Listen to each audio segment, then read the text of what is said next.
Hi friends, இந்த வீடியோவில் நம்ம ஒரு நெக் டிசைன் தான் பார்க்க போகிறோம். அதை நம்ம ஃபஸ்ட்டு பேப்பரில் தான் நம்ம கட்டிங் போட போகிறோம். அதுக்காக நான் இந்த மாதிரி பேப்பரை ரெண்டாக ஃபோல்டு பண்ணி வச்சுருக்கிறேன்.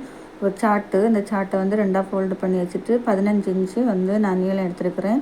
அதில் 1 இன்ச்சு தையலுக்காக ஃபோல்டு பண்ணிவிட்டு ரெடி அளவு 14 இன்ச்சு நான் மார்க் பண்ணியிருக்கிறேன். கழுத்தகலம் 3 இன்ச்சு, ஷோல்டர் 3 இன்ச்சு, ஆம்கோல் 5.25 இன்ச்சு மார்க் பண்ணியிருக்கிறேன். செஸ்ட் அளவு 8.5 இன்ச்சு மார்க் பண்ணியிருக்கேன். தையலுக்காக 2 இன்ச்சு மார்க் பண்ணி எல்லாம் லைன் போட்டு எடுத்ததுக்கப்புறமா நம்ம பேக் நெக்கு 9 இன்ச்சு நம்ம மார்க் பண்ணிக்கலாம். மார்க் பண்ணிவிட்டு அந்த 9ல் பாதி ஒரு 4.5 இன்ச்சில் மார்க் பண்ணி இந்த மாதிரி ஷேப்பாக வரைஞ்சி எடுத்துக்கோங்க. வரைஞ்சி எடுத்ததுக்கப்புறமா அந்த 4.5 இன்ச்சுக்கு மேலே 1/2 இன்ச்சு நம்ம விட்டுட்டு மிச்சம் 4 இன்ச்சு இருப்பாங்க. அது 2 இன்ச்சு 2 இன்ச்சாட்டு பாயிண்ட் வச்சு இந்த மாதிரி நம்ம ஸ்காலப் டிசைன் நம்ம வரைஞ்சி எடுத்துக்கலாம்.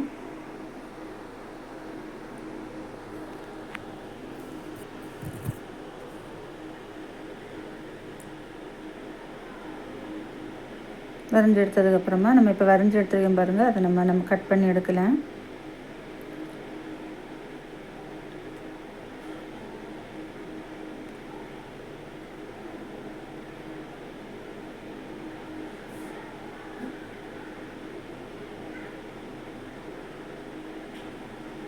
பாருங்கள், இப்போ ஒரு அழகான பேக் நெக் டிசைன் ரெடி ஆச்சு. நீங்களும் இதே மாதிரி ட்ரை பண்ணி பாருங்கள்.